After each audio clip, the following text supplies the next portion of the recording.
Welcome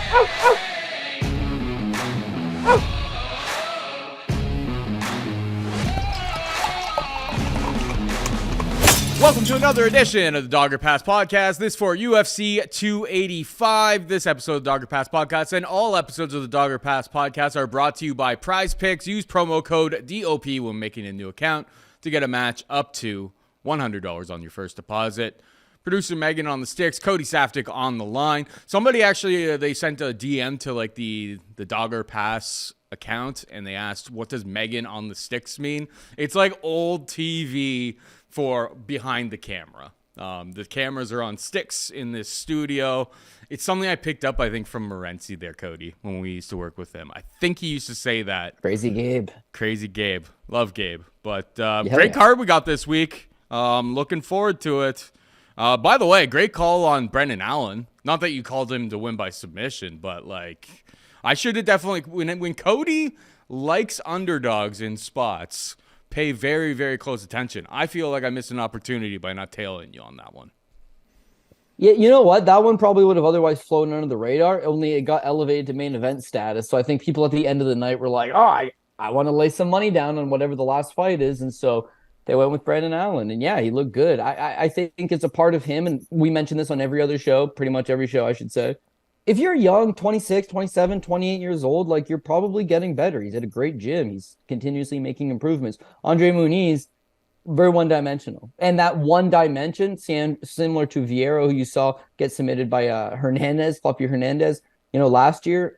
Just like once your gas tank's gone, that's it. Your jiu-jitsu's not as great as it used to be. Striking's not there. Wrestling's not there. You're not a complete mixed martial artist.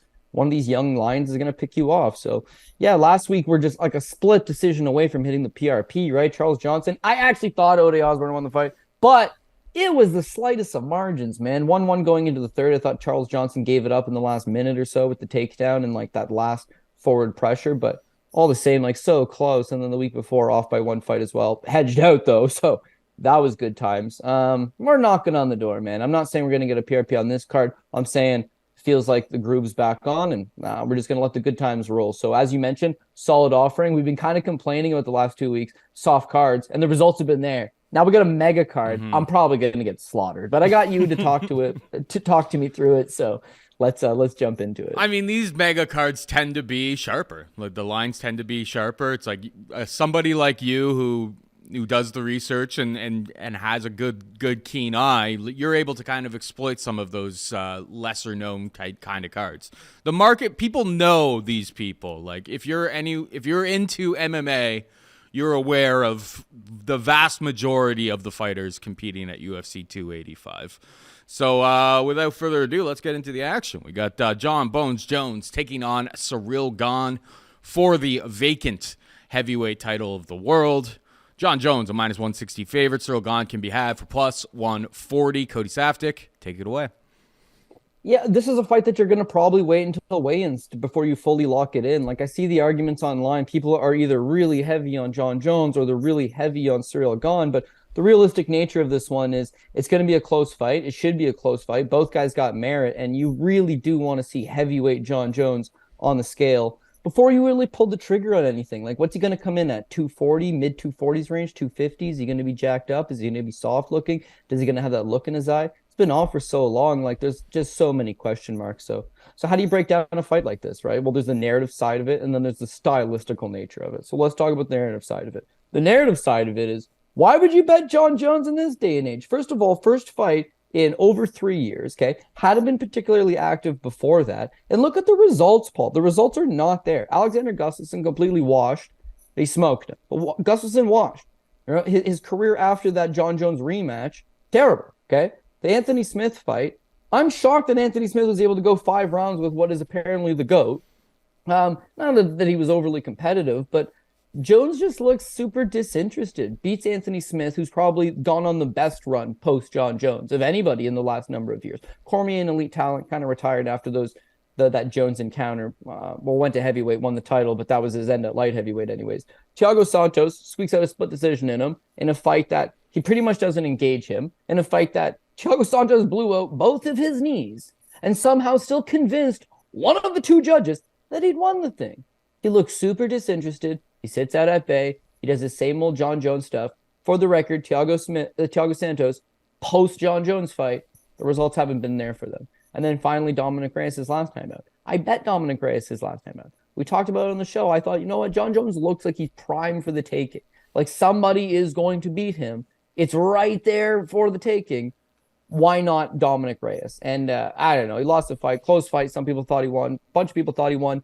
But regardless of who you thought won the fight, I think we can all agree Jon Jones, looked massively disinterested. Now, what the results have been for Dominic Reyes post Jon Jones fight, like, I don't think he's won a fight. I think he's like 0-3, 0-4 since then. So it's not like there's a Jon Jones curse. The thing is that he's fighting like not elite level light heavyweight talent. He's fighting journeyman top 10 guys at light heavyweight, generally fights them for 15 full minutes or for 25 full minutes. Same thing with the OSP fight back in the day.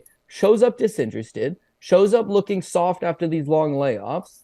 What would cause you to believe that suddenly 3 years later, moving up a weight class, that this man is suddenly going to reinvent himself? Now, here's another issue, right? The best version of Jon Jones, 2011 Jon Jones, high-end cocaine, right? So now it's like, oh, wow, he's clean now. He's back. He's got his game together. Is he back? Is he better without the cocaine? Because I've seen what the guy could do on the cocaine. That's a hell of a fighter I'd like to put my money on. I seen him come back sober. Nah, not the same guy. Doesn't have that killer instinct. So how could you in good conscience be like, I'm going to lay down this 160 line on 3-year removed Jon Jones, disinterested in his last 3 fights, generally been competing at a low level, moving up a weight class? How do you get behind that? Ciryl Gane, meanwhile, here's a guy that could be the UFC heavyweight champion legitimately, right? Wins the first 2 rounds against Francis Ngannou, loses the 3rd and 4th round against Francis Ngannou. 5th round, he takes him down. He's on top. Just hang out on top. Land some ground and pound. Hang out here. No, drops back for an ankle lock. Probably like one of the worst ring IQ moments you've seen in a really long time. World heavyweight title fight, 5th round of a 2-2 fight. Drops back for an ankle lock and allows Francis Ngannou to get on top of him. No get-up game. Allows it to happen. Damn, sucks. But outside of that, you got an elite guy that can fight 25 minutes. Jon Jones is known for that long, rangy striking. You know, he had that build at 205. At heavyweight, he doesn't. And furthermore, you've got Ciryl Gane, who's longer and rangier. You want to go outreach fingers? Yeah, buddy, this guy, king of outreach fingers as well. So they kind of not mirror each other, but I think a lot of Jon Jones's effective weapons stand-up are going to be rendered useless. In terms of going like, well, maybe he'll get back to his wrestling. Probably, I don't know, hopefully he gets back to his wrestling if he actually wants to win this fight. But again, he's taking on a bigger man now. He's taking on a guy that's going to be, larger than what he's used to. And I think if you're just going on the narrative part of it, Ciryl Gane should come into this fight in good shape. He's fought legitimate heavyweights. He's got a legitimate chin. Jon Jones, you don't know where he's at. You still got to wait to see him on the scales. So based on that, you would say Ciryl Gane. Based on the style clash, yeah, I would have to favor Jon Jones. Listen, Ciryl Gane just got out-wrestled by Francis Ngannou, who had no knees, okay? His knees are gone. He's in his mid-30s.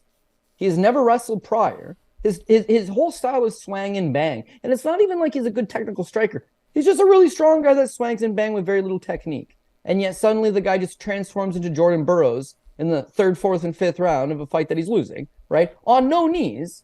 Picks up a skill, acquires a skill that he previously had not had, and then uses it to win 15 minutes, 14 minutes of a fight, the latter half of the 14 minutes of the fight.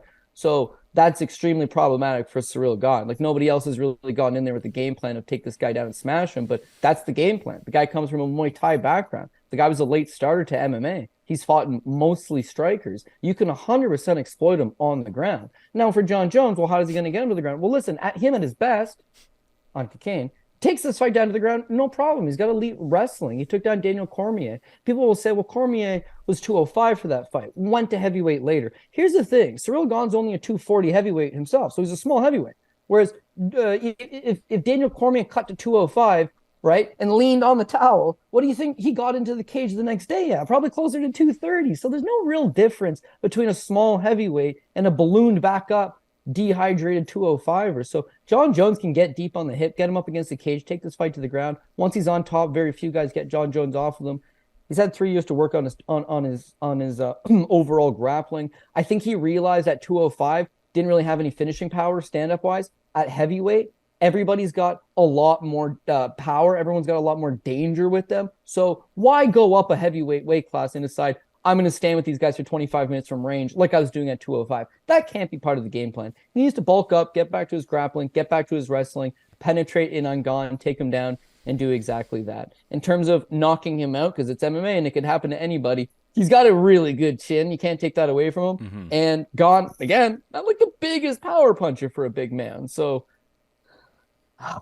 if the line was 50-50, I'd take Jon Jones, but this minus 160, I can't really get behind. What I'm going to do, ever so reluctantly, is take the plus money here on Ciryl Gane, but I am going to wait for weigh-ins to really see what's going on. I think Jones has a style to win. I think that to bet him coming off a 3-year-long layoff in his recent 3-year-ago history, not good. Results aren't there. 3-year-long layoff, moving up a weight class, older now.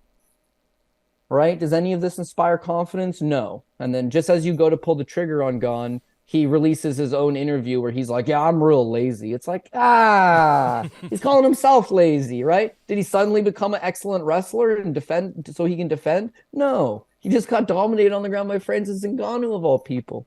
So I want to pick Jon Jones. I do. The minus 160 after the layoff, I just can't get to that price. Yeah, when they first announced this fight, my general kind of thought, I think they opened it up and it was like plus 165 for Jon Jones. I'm like, this fight seems like the type of fight where it's like whoever has a half decent plus money next to them, if you were going to bet it, it seems like that would be the play. There's so many question marks with Jon Jones. Obviously with the wrestling, is he going to use it? He better use it because he's giving up a lot of striking technique and probably power against Ciryl Gane. On the feet. Maybe he's made massive improvements, but it's like Jon Jones was never really like a potent finisher in terms of his striking. It was more if he could take you down, mount you, and unleash some ferocious elbows in a controlled position. That's where you saw some absolute finishes very early on in his career. I don't know if that's still really there. We've seen him exploited on the feet, hit on the feet. Chin's always been there for him.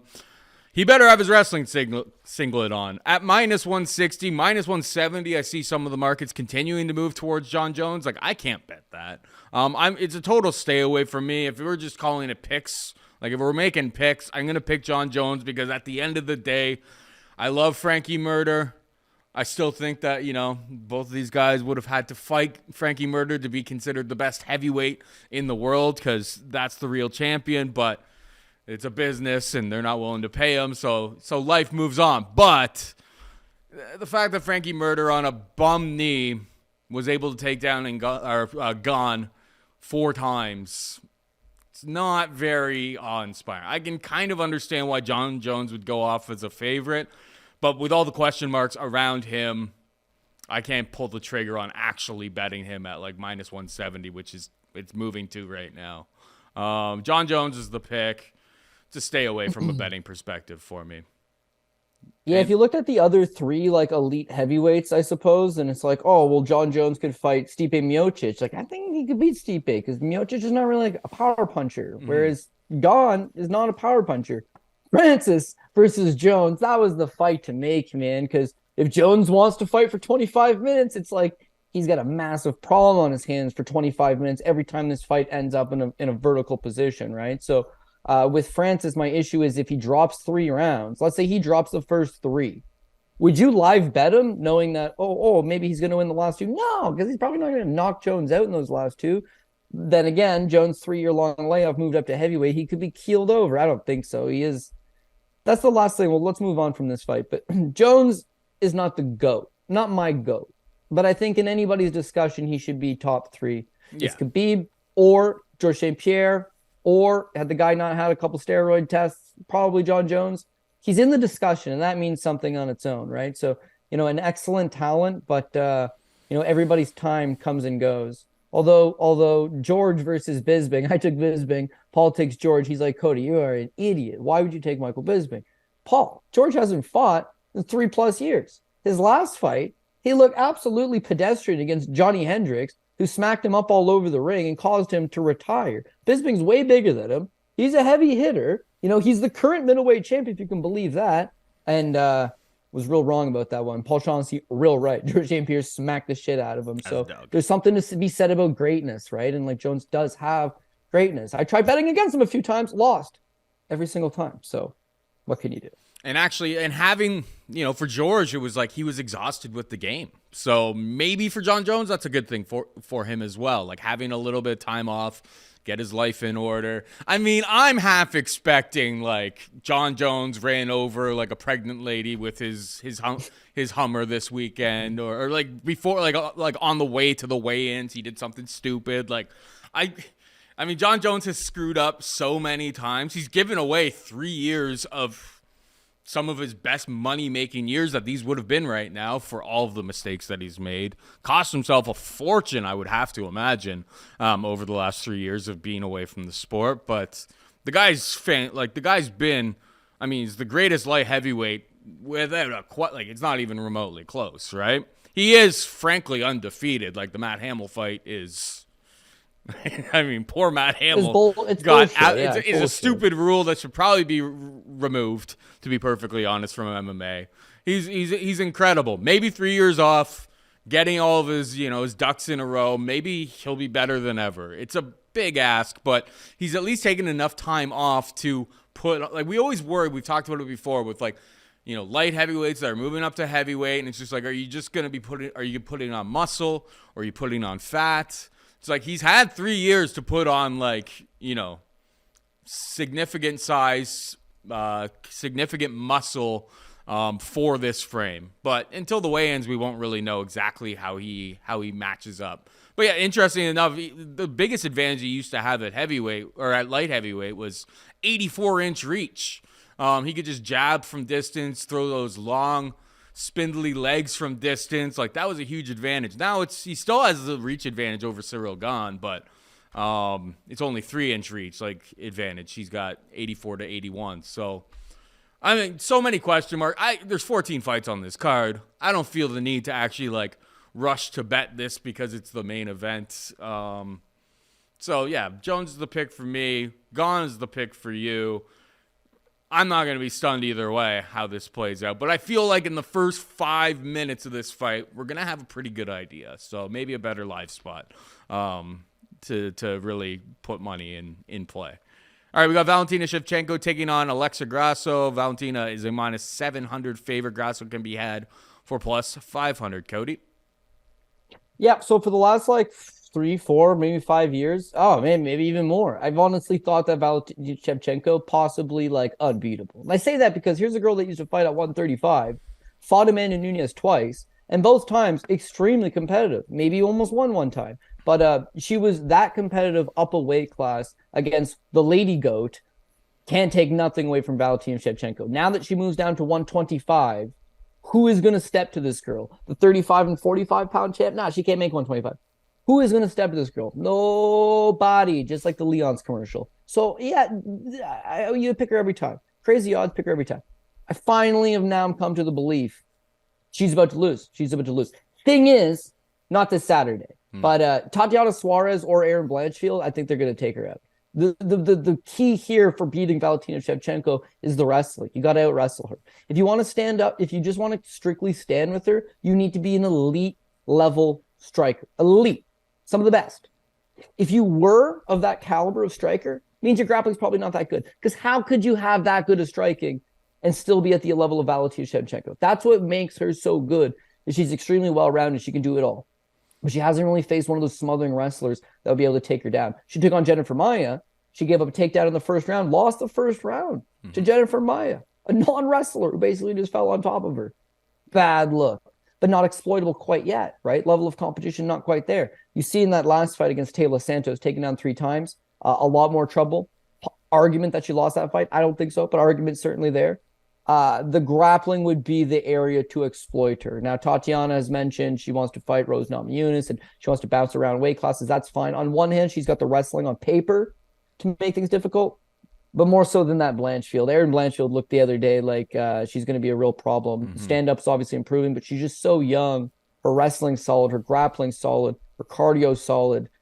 I think at some point she'll be the girl that's going to come out here and dethrone Shevchenko. But as far as Alexa Grasso is concerned, she doesn't have those grappling credentials. She shows a 63% takedown defense. And that's going to be an issue because even if she comes out here and is able to box up Valentina Shevchenko from range and get her combinations going, get her hand speed going, and kind of outwork her on the scorecards, she's not going to stuff the takedowns. And even if she does give the takedown up, she hasn't got enough of a get-up game, I don't think, to continuously get back to her feet and make Valentina work. So Valentina can definitely stand on the feet with her if she wants, but it's going to be the ability to mix in the takedowns and transition to the grappling that'll ultimately win it for us. So minus 700, like, no way. But I think you chase Valentina by decision. As much as she had that little run where she was just deading girls, again, it's kind of like lower quality, Lauren Murphy's and Jessica Eyes. And I mean, she smashed Andrade, but Andrade is either going to win the fight or get finished inside the distance, it seems.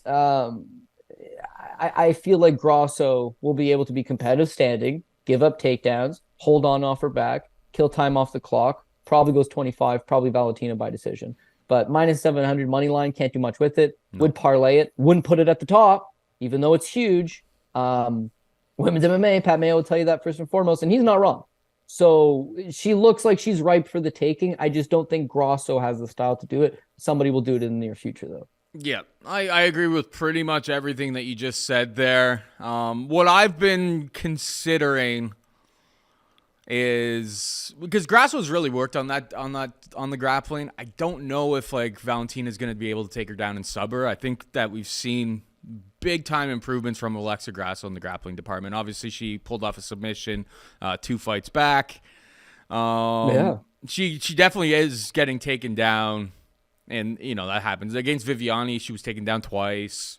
It's in play, but I think she's worked enough on her jiu-jitsu that she's not going to get submitted.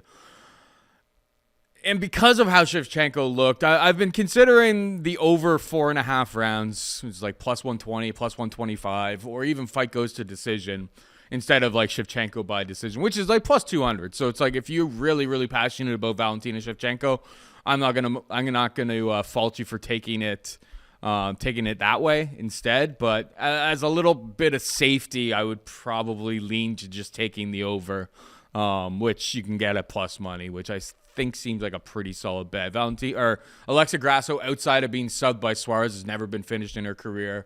She's shown that she can take shots. She has a great chin, great durability. It's kind of like Valentina sub seems to be like the most likely path for any finish in this fight. I see it going the full 25. So over 2 or 4.5 rounds is like what I think is the best bet. I haven't actually laid cash on it, but I've been considering that. And Valentina will be the pick, but no way will I touch the minus 700. Shavkat Rakhmonov takes on Geoff Neal. Minus 500 for Shavkat, plus 375 for Neal. Big step up in competition. I like the matchmaking. Like, we're going to find out real quick here, is Shavkat the real deal? What do you think about this fight there, Code? Yeah, I would say he's a real deal. Now, you guys know me. I like to break things down. I never use MMA math, but I don't think it's that big of a step up of competition. If you look at MMA math, Neil Magny out grapples Geoff Neal, and Shavkat Rakhmonov runs circles around Neil Magny in the grappling department. So, by process of elimination, I think Shavkat Rakhmonov probably takes down Geoff Neal, gives him all types of problems. You guys know me, man. I like this kid. I like this kid a lot. I think he's the truth. I think he's extremely well-rounded. Where he's extremely efficient and effective everywhere. Like his striking volume, not super high, which I'd like a little higher, but that's because he's smart. Thing with volume is you just throw so much out there that it allows your opponent to counter a whole bunch, right? The guys that are the best are just super precise. They don't throw stuff for the sake of throwing stuff. He's one of those guys, extremely accurate. In the clinch, he's a problem. He's got one of those long, I'm not going to call it John Jones type frame, one of those long, lanky frames where he just generates a lot of torque. He generates a lot of position, and he's excellent in the clinch, right? Short elbow strikes, short knees to the body. Once he gets you to the ground, he seems to just have a knack for finding the positions and either grabbing the submission, loves to attack the neck, or basically just render you unconscious with a series of devastating blows. So I like the guy a lot, man. I think there's a really high upside for him. Geoff Neal called for this fight, so maybe he sees something in Shavkat Rakhmonov that he can exploit, but nobody has been calling for this fight, and I think that's because the rest of the division is not seeing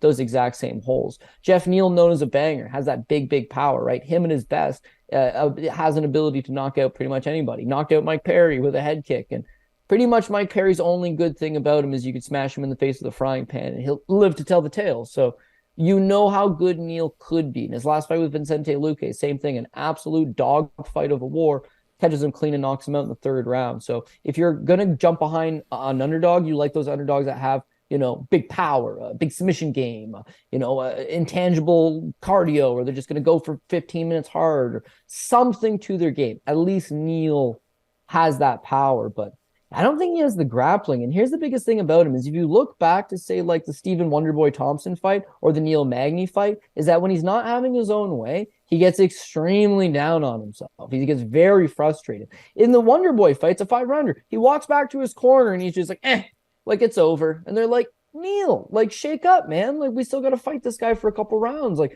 you can win. Gives up on himself. Magny gets in bad spots. He's getting suffocated in the grappling. Doesn't like it. Gets down on himself. Him versus Ponzinibbio. Ponzinibbio just stood in front of him and banged it out. Him versus Vicente Luque. Vicente Luque stood in front of him and banged it out. I don't think Shavkat Rakhmonov makes those same mistakes. I think he just plays a really good game from the outside, snipes him off when he has the opportunity, and then eventually tries to get him to the ground. The one thing I can't quite figure out is Rakhmonov looks like a super potent finisher, right? He's constantly looking for the finish. Whereas Geoff Neal, pretty durable guy, man. Mm-hmm. The guy hasn't exactly been put away a whole lot. So I'm not questioning Rakhmonov's cardio. I'm a little more worried, I guess I should say, that because the real only way I think he wins is if he catches Rakhmonov and knocks him out. I would rather not fight this guy for 15 full minutes. I'd rather take him out inside the distance. And I don't know that that's going to be as easy done as it is said, right?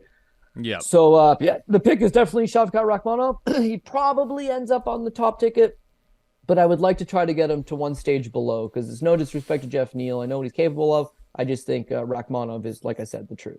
Yep. That all kind of makes sense. On Prize Picks, they've got 27.5 significant strikes. I like the over on Shavkat for that. Takedowns is lined at 1.5. I mean, yeah, Geoff Neal's very, very hard to take down. He's got 85% takedown defense. But Shavkat, I think, is a different level. I think it's going to be very, very tough to get Neal just out of there. So 1.5, both the overs in a lot of these things seem exploitable. I don't even mind the over 1.5 at -155. I'm with you. I think Shavkat's the truth. Won't be backing Neal, but I'm definitely interested to find out here. Moving on, we got Mateusz Gamrot taking on Jalin Turner. Gamrot, a -200 favorite. Turner can be had for +170. This one's a really, really tricky one because, it feels like Jalin Turner's a guy who's really coming into his own. His 13-5 record doesn't seem all that impressive. But, all of a sudden, this guy just seemed to figure it out. He's putting people away. There's clips out there of, him struggling with takedown defense. Gamrot, very, very good at getting the takedowns. Hasn't been great at actually holding people down and maintaining position on people, which if you're on the feet with Turner, with giving up all that reach, I think that's going to be problematic. I'm very, very torn on this fight. Not the biggest Gamrot fan, but I think he's going to be able to get enough takedowns here to secure it. And I do still have questions about Turner having full 3-round cardio, and he's going to get tested here against Gamrot in that department. If he doesn't have, if he starts slowing down after 7.5 minutes, it's going to be big time problems for him. So I'm going to pick Gamrot, but another fight that I'm, very cautious about this week. What's your take here, buddy? I'm super tempted to pull the underdog trigger, man. I'm having this debate internally over the last few days where it's just I don't know what will happen come Saturday night, but you can see the path of victory for both guys. For Gamrot, it's the wrestling. The guy is an absolute elite level grappler. It's not just he's pretty solid. It's no, man, look, he's in against Beneil Dariush, one of the absolute premier grapplers in the division, bar none, whom he takes down 4 times, loses the fight, but all the same. Him versus Arman Tsarukyan. Arman Tsarukyan has got to be a top 5 guy in terms of his pure grappling, an absolute menace. He takes him down 6 times. Have a crazy fight with him. Carlos Diego Ferreira, when he's in shape anyways, right? 3rd degree Brazilian Jiu-Jitsu black belt, solid guy. And again, he goes out there and puts him in a lot of bad spots, breaks the guy's rib up against the cage in the second round, and then just mauls away at him. So Gamrot's not just like competing, oh, he's a good grappler. He's a great grappler. And I think that would be a big difference because Jalin Turner's been mostly relying on his grappling to win his number of fights. And whereas we're not talking about Arman Tsarukyan and Neal Dariush, we're talking about Jamie Malarkey and Uros Medic, Brock Weaver and Josh Kulabau. So it's not even, how can you compare them? It's apples and oranges, Paul. It's not even comparable. In that regard, I think Gamrot probably does win this fight, right? He probably goes out there, uses his wrestling, he gets the takedowns, he holds Jalin Turner down, he wins parts of rounds, and secures himself a victory. Jalin Turner, his gift is his curse. He's 6'3" with a 77-inch reach. I'm not going to call it John Jones-esque, but these long guys are a problem, man. It's the ideal frame for mixed martial arts, and Jalin Turner is still only 27 years old. So yeah, he debuts against Vicente Luque, terrible idea, up a weight class. But since then, again, he's just young, making improvements. His grappling has gotten a lot better. His striking has gotten a lot better. But he gave a takedown up to Jamie Malarkey, ended the first round up on his back for like the last minute of the first round. I think Gamrot probably takes him down, gives him those problems.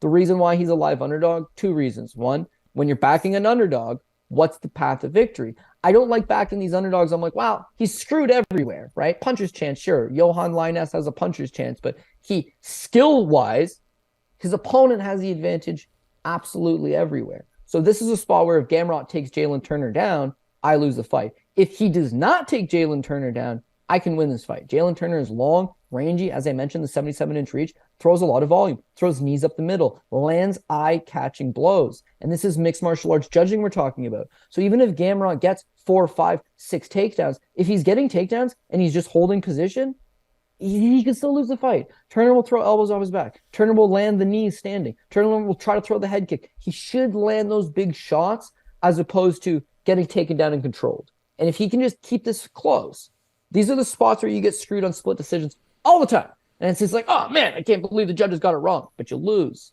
on a minus 200 ticket on Mateusz Gamrot.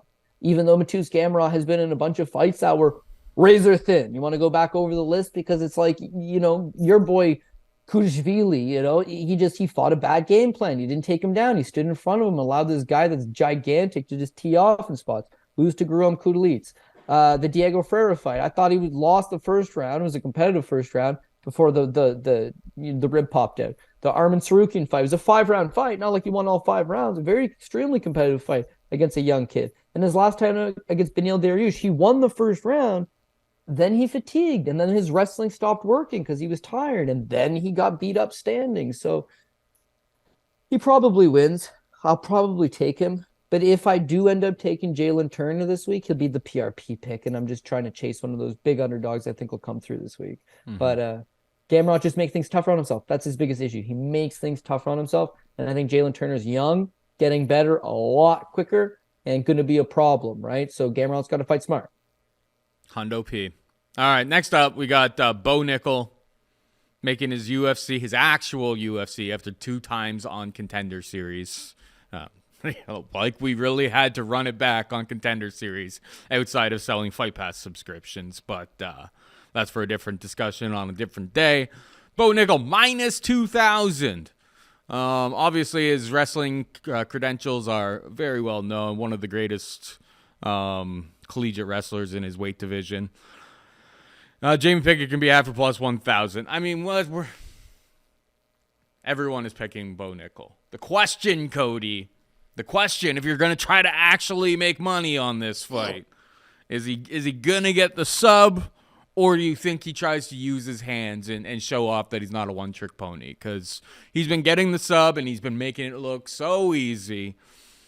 It's a setup fight for him to shine. He's the first fight on the pay-per-view. This is a star-making moment. All the people who are John Jones fans, haters, supporters that are buying this pay-per-view, well, they're going to see Bo Nickal at the beginning of the pay-per-view. It's a perfect kind of spot that the UFC showcases, well, this is the guy that's kind of next coming up in these divisions.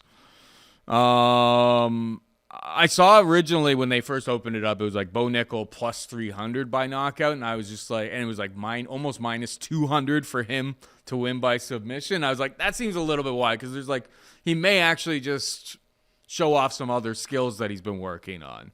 I mean, it's almost an impossible fight to bet. Do you have a really impassioned side in terms of the KO or the submission? Or are you picking Jamie Pickett? Because I don't think you're picking Pickett. No, I'm kind of leaning towards the submission. I think he probably rocks him, takes him down, smashes him up a little bit, and the Pickett, just tries to roll, get away from some of the elbows, gives up his neck, and maybe like Kyle Daukaus, maybe you can slap up a Darce choke, maybe you can just grab a hold of it, maybe he takes his back and grabs a rear naked choke, but probably submits him. If you don't feel comfortable chasing either the KO or the submission, I think you take the under 1.5. Now, to address your point, because it's not a bad point, what if he wants to showcase some new skills? Well, there's two things about that. First of all, he'll showcase those new skills until Pickett lands something, and then he'll get uncomfortable and be like, oh, shit, I'm just going to take him down. Second of all, he's still only like 3-0, right? He's still super young in his career. So I work with a lot of amateurs. And let me tell you, right, those first few fights, you're anxious, right? There's like an anxiety built up. He's super talented, but he's not out there thinking to himself, you know what? I'd like to experience going to a second round.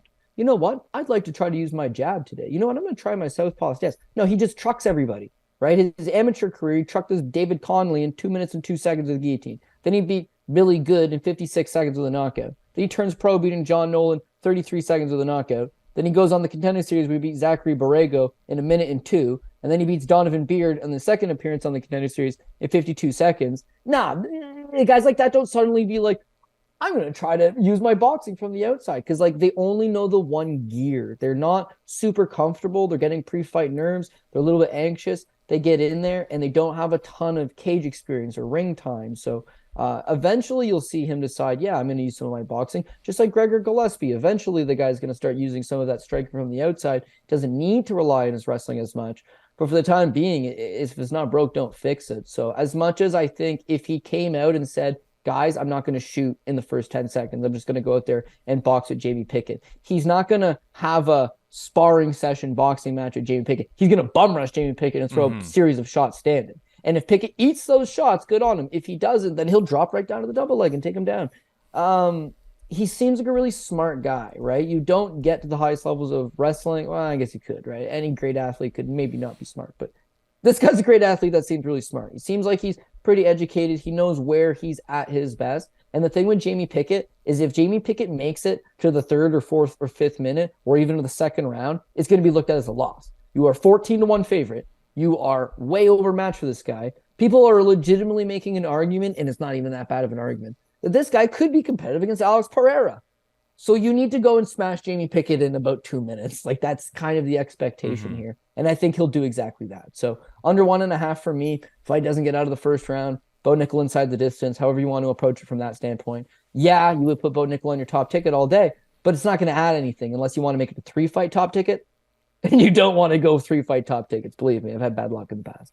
But Nickal ends up on the ticket for sure. He'll only add value once you get a couple other guys on. Yeah. I mean, under 1.5 is minus 300.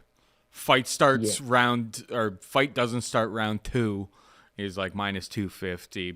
On Prize Picks, they had the fight time listed at 4.5 minutes. That's like when I made the graphic earlier this afternoon. That's moved down to 4 minutes. Like, I mean, it's all, the entire market is like Bo Nickal is going to absolutely kill him. Which, there are no guarantees in this sport. Sometimes you get a little bit surprised. If you're a crazy dog chaser, I don't think it's completely insane to like wait until Saturday and like maybe take a little sprinkle on like an over that has low probability of hitting. But some of these odds are like, there's really not much meat on the bone to do anything but maybe take the other take the other side of the narrative that everyone thinks is going to play out, because this sport's crazy, and sometimes Jamie Pickett survives for 5 minutes. Like, is that it's one of those things that like I don't know if I'm going to actually get to it, but like there's nothing, and maybe it will just be super easy, and he'll go out there and finish in the first minute, but I mean, the lines for all of these things are super, super juiced that it's really tough to make any money on it. Anyway, let's move on. We've got Cody Garbrandt taking on Trevin Jones. Cody Garbrandt, a minus 210 favorite. Trevin Jones can be had for plus 180. I have a small little sprinkle on this one, Cody, and it ain't pretty. Trevin Jones by knockout? I took Cody Garbrandt by decision plus 500. Okay. I'm either going to look like I'm an absolute genius or the biggest idiot. There is no middle ground on that. Like, we know with Garbrandt, he's got, the chin is beyond gone. The guy's been wobbly-legged all over the octagon multiple times at multiple divisions now. My general theory on it is that I think Trevin Jones' power is a little bit overrated. This was a jiu-jitsu guy when he kind of first showed up. He had a couple flash knockouts early on, and then the volume and all of that hasn't really turned up. Maybe once Cody Garbrandt shows up and puts his wrestling singlet on, fights smart, doesn't bum rush and get into a crazy brawl. Maybe this is the time, because his career is kind of on the line here. Like, this is a fight he has to win, or it's like his marketability is completely gone. Kai Kara-France's knocking him out. It was bad, but it was at a new division, and that's, a guy who went on to give a decent account of himself for the flyweight title. You lose to Trevin Jones, you're done. I don't even, I'm sure PFL or something will come calling. But, in terms of being in the limelight, it would be done for him. Garbrandt by decision.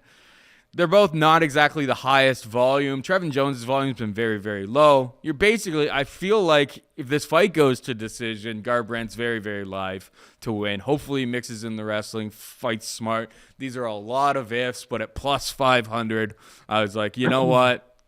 I could see it playing out that way. May have egg on my face, but willing to be wrong. What do you think?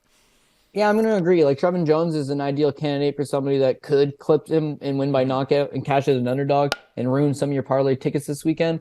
But outside of that, I'm just not seeing enough volume out of him and not enough work rate. It seems like these happens to a lot of guys. When you have this big power and it's that raw, straight power, they don't let their hands go because they're just waiting on that one shot. Against Timur Valiev in his debut, he got killed. That first round was a 10-8 round. He was at no point competitive against Timur Valiev till he caught him. That fight with Mario Batista, he lost the first round, and then, he clipped him in the second. Mm-hmm. So very much so I could see Cody Garbrandt winning the fight until he gets clipped and gets knocked out because, one, Trevin Jones has a decent amount of power, but the other thing is Cody Garbrandt's chin is pretty much non-existent at this point. So you can make the argument that 125 was no good for him. Why he even went there in the first place, I'm not sure. Back at 135, is that going to be better for him? I don't know, man. The track record is not quite there. He did go the distance with Rob Font for whatever that's worth, and he got hit a lot in that fight. But Rob Font, can't bust a grave. Excellent striker. World-class striker. No real knockouts on his record, so to speak. So is Cody Garbrandt all the way gone? I don't know. But even if he's just a little bit there, still intact, I think he can win this fight. Like you said, the wrestling game's still there for Cody Garbrandt. He was a state champion wrestler out of Ohio. Started to mix it in some of his recent fights. Unfortunately, his chin just doesn't hold up long enough. But I think he could go out there and take down Trevin Jones. Jones, black belt BJJ, but not enough of a game off his back. He's not going to isolate an arm. He's not going to throw up a triangle. And he doesn't overly seem to scramble to get back up. Ronnie Barcelos takes him down twice, had 7 minutes of top control on him. But 8 minutes of the fight are standing. And in those 8 minutes, he musters up 11 significant strikes. He's not throwing standing. He's worried of the takedown. He had a very limited get-up game. Just didn't quite see it there for him. He's on a bit of a losing streak right now. Of course, he's got that power. But if you're not going to go out there and consistently throw your hands, the Javid Basharat fight, same thing, just allowing Basharat to get off first and third, right? Basharat's leading the dance. He's landing a 1-2. You got Jones trying to counter, and then Basharat goes again. So as a result, he outstrikes you in every single round. He's not a fish out of water. He's super durable. Okay, that's going to be a problem for Cody Garbrandt because this guy's going to be live for 15 minutes. And he's got enough power that he's able to carry over in all 3 rounds that you're going to be clenching your butt cheeks for the entirety of the fight, very likely.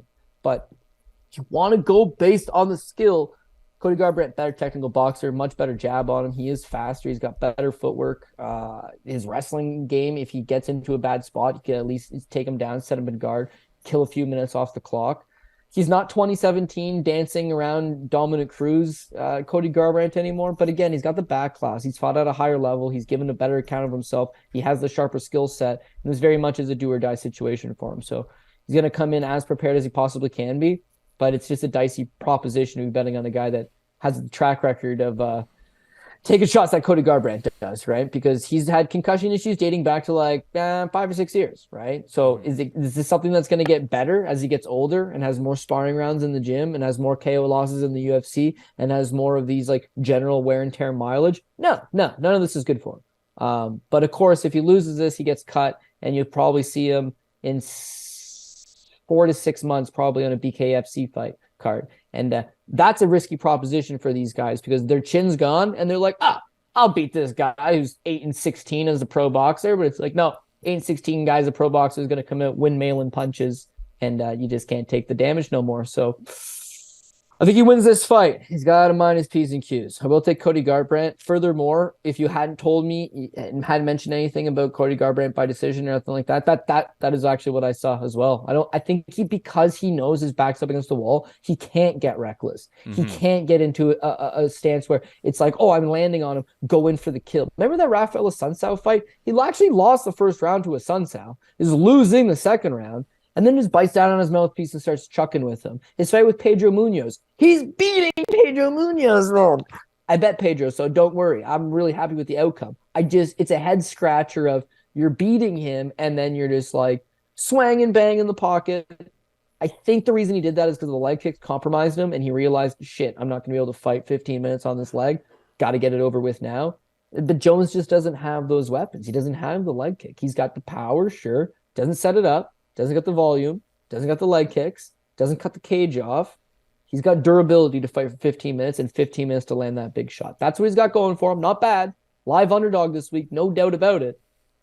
But I think I just don't got the cojones to pull the trigger myself, so I will go with the favorite, Cody Garbrandt.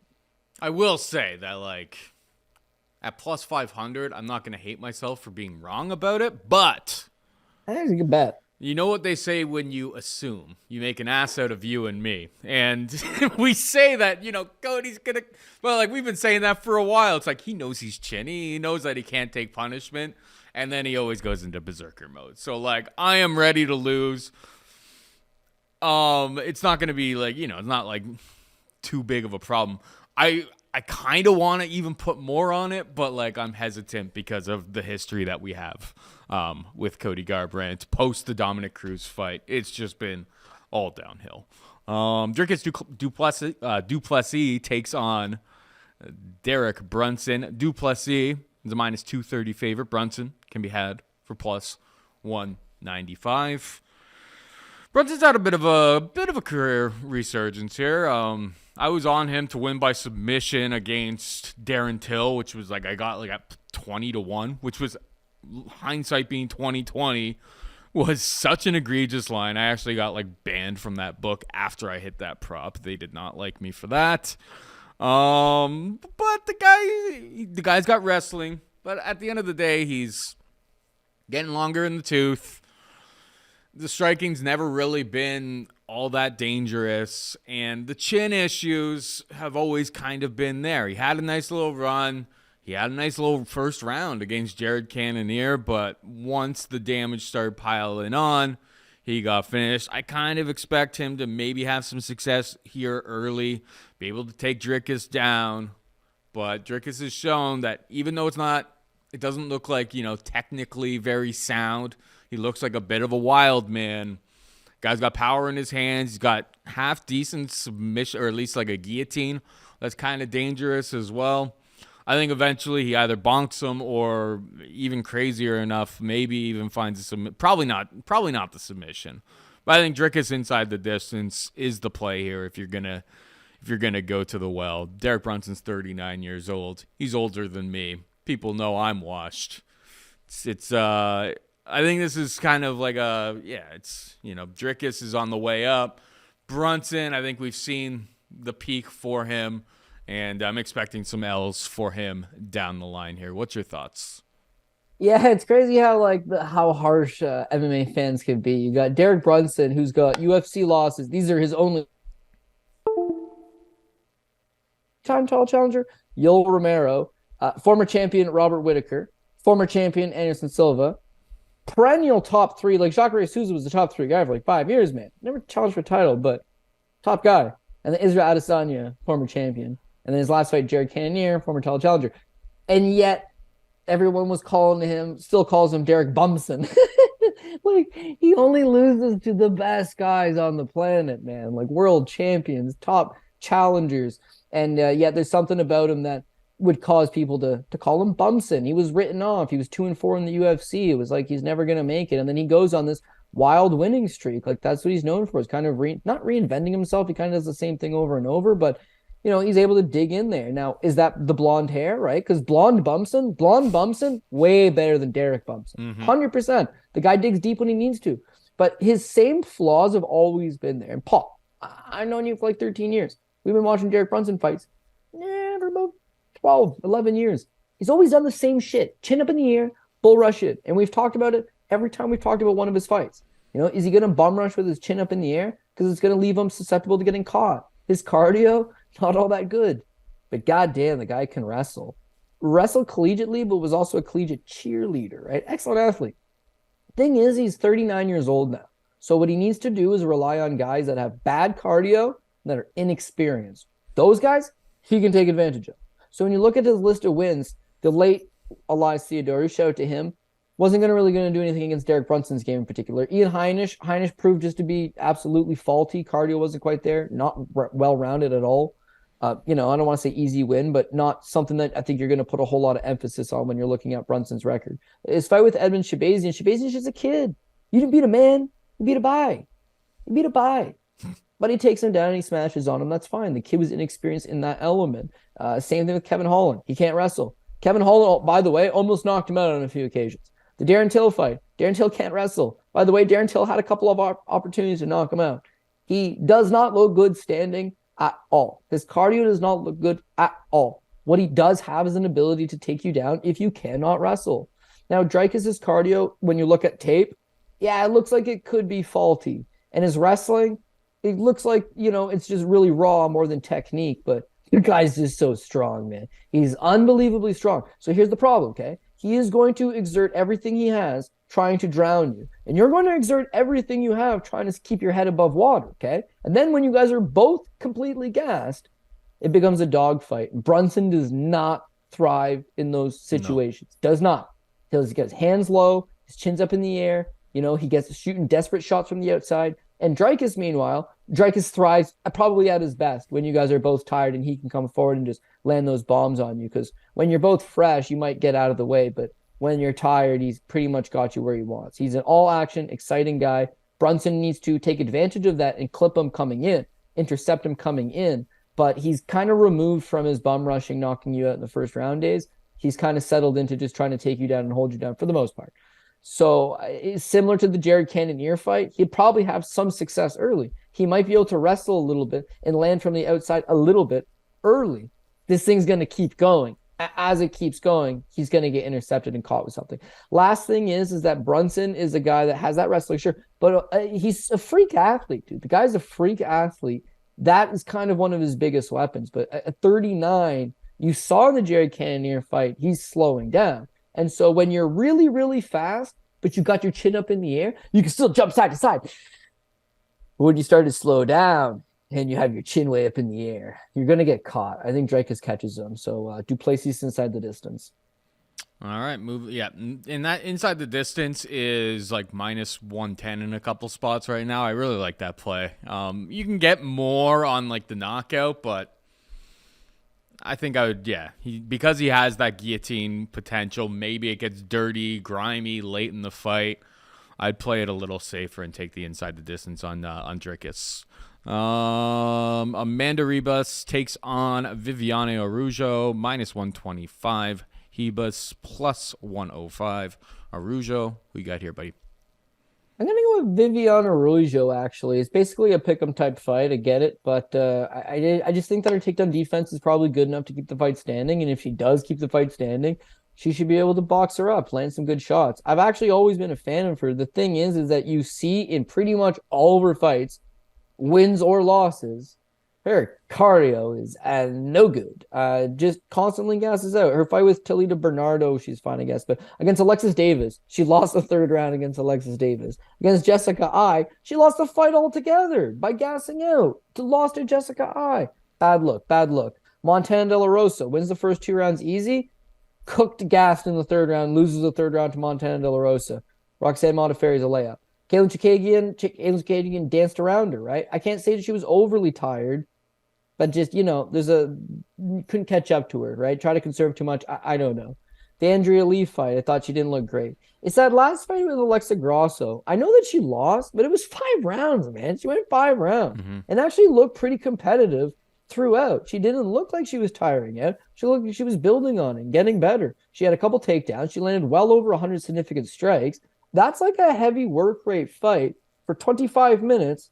She was able to pull through. Now, she's not young by any stretch. I think she's 36 years old. So I don't know what changed. I don't know what switched. I don't know if it was actually something changed or if it's just in my mind. But like, if her cardio's, if it's good enough to fight 2 rounds, which is only this fight, I think she's going to be pretty decent, man. She's got 90% takedown defense in her career. So when she is like those early first 2 rounds, watch any of her fights. Those first 2 rounds, she is brick wall, man. Very strong hips, athletic girl. As she tires, that's when she becomes susceptible. But I would think if a guy like me can see this clearly from watching tape on her, world-class coaching staffs and strength and conditioning coaches and managers and everybody, they would be telling her the same thing. This is the hole in your game. We need to shore this up. You fought 5 rounds. You trained for 5 rounds. You had 5-round cardio. This is a 3-round fight. Train for 5 rounds anyways, right? Show up with some gas in the tank. I think she just stuffs the takedowns on Ribas. Now, when you look at Ribas, she had like a soft run. Emily Whitmire, who, not me, but the kids call her Emily Shitmire, Paul, and there's a reason for that, right? Mackenzie Dern, one of the worst strikers you've ever seen, although excellent grappler, can never take that away from her. Ronda Marcos, I like, but people would say things about her. Paige Van Zandt, like what?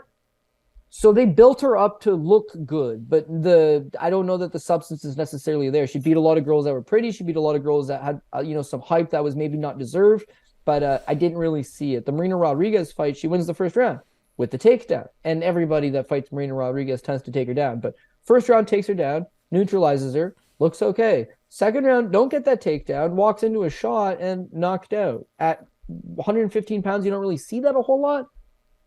But I think she's got some durability issues. Now, the Virna Jandiroba fight. Did I mention Mackenzie Dern was the worst striker in the division? Fair. But if there was a second worst striker in the division, Paul, would it be fair to say it probably would be Virna Jandiroba? Yes, I think it would be. And Virna actually knocks her down, scores a clean knockdown, landed some good shots. Again, I think it goes back to she has durability issues. And against Katlyn Chookagian, Caitlin's a world-class striker, but Caitlin's not exactly a power puncher by any stretch. So was able to play to the outside, was able to land. Ribas got some takedowns going against her. It made for a competitive fight. I thought Chookagian won. She did end up winning a split decision. On paper, losing a split, a competitive split to Katlyn Chookagian is going to look really good. It's going to bolster the resume. But the fact is that if she runs into it, if she can't get the takedown going, I don't think she's going to win this fight standing. And I think Arroyo, with some cardio, if she's able to fix that up, is able to win at least 2 of these 3 rounds. And the one little small X factor probably won't hit, but might hit.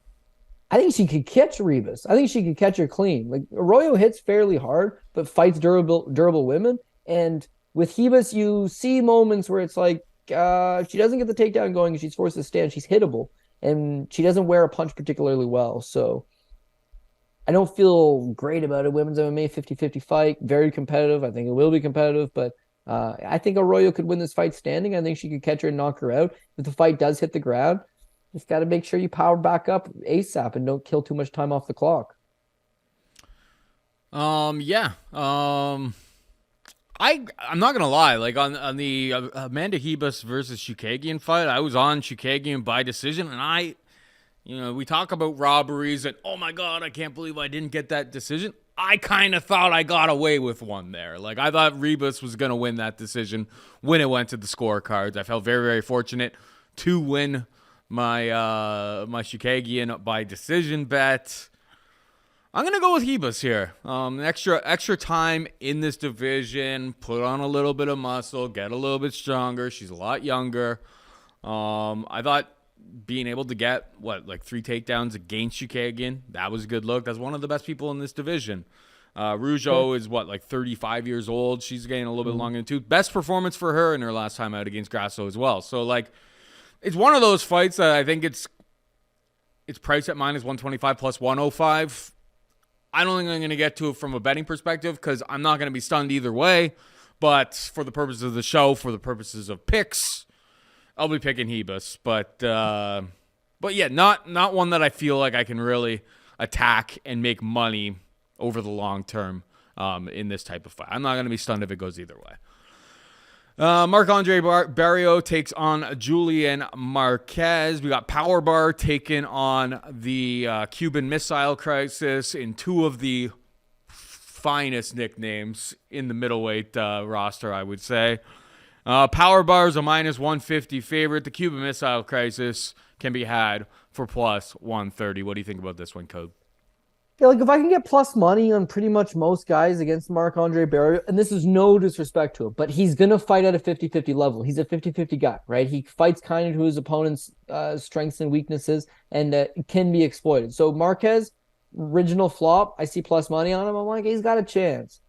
But then, of course, you got to go back and watch the tape. When you watch the tape on Marquez, just leaves so much to be desired, Paul. Here's a guy that when he first started out, he booted Phil Hawes in the head on the Contender Series, like the first season of the Contender Series, knocks out Phil Hawes with a head kick. He was a legitimate prospect. He won a couple decent fights, Then he rips his back. He has a bunch of setbacks, a lot of long layoffs due to injury, comes back from injury, fought Maki Pitolo, looked trash. First 2 rounds he lost to Maki Pitolo. Third round he ends up catching him in a submission. So on one hand, he won the fight. First fight back, you can make excuses for him, but he didn't look like himself. He used to be tough, durable, in your face, move forward, raw, sure, but strong, right? The Cuban Missile Crisis, short, stocky tree stump of a man, trains in Las Vegas, some of the best guys on the planet. Going to be a problem for guys. Then he moves to Kansas. Then he falls in love with Miley Cyrus or something stupid. Who was he in love with? Was it Miley Cyrus? His whole career just starts shifting, and I don't know where his focus is at. That Maki Pitolo fight, you want to give him a pass because of the layoff.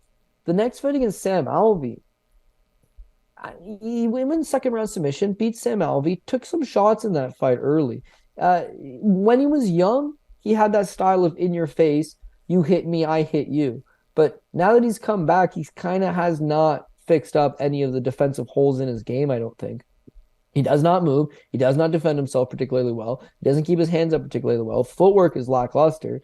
Comes on linear lines right forward. And so now that he's lost some of that explosiveness and that athleticism because of the injury, because of the time off, you're going to have to fight some smarter game plans, man. You can't just get by on being tougher than the other guy. It's not going to happen. And so that last fight against Gregory Rodriguez, it was honestly hard to watch, man. The third knockdown, it was please just stop the fight, throw the towel in or something. He pretty much got hit with everything that Rodriguez threw, and everything that RoboCop threw landed, and everything that landed seemed to wobble him. I mean, this is a guy known for his durability. He's known for his ability to take a punch and walk through it, and I just feel like it's leaving him. The athleticism has left him, that explosiveness has left him, his durability has left him. None of these scream great spots. Barriault, meanwhile, he is who Marquez used to be. He's just super tough, man. Stands in front of you, can take a hell of a shot, is willing to take a shot, to give a shot. But he trains at Kill Cliff FC, South Florida. Again, he trains with some of the best guys in the world. And because he's not one of the best guys in the world, you get thrown in there. You get thrown in there for hard rounds. And so it's sink or swim, and in this case, he survived, and he's kind of not reinvented himself, but saved his career. He lost 4 straight fights to come to the UFC. Or he beat Pachota, but it got overturned.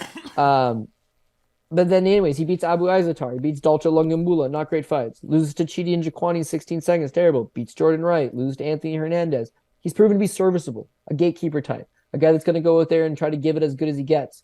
And I think against Marquez, it should work. I feel like if this fight plays out in the clinch, Barriault's going to work him over in the clinch. If it plays at distance, Barriault will throw more combinations. He throws his left hand and his right hand. He'll throw in some kicks. He'll move forward. Marquez, meanwhile, is going to shuffle for that one overhand shot, right?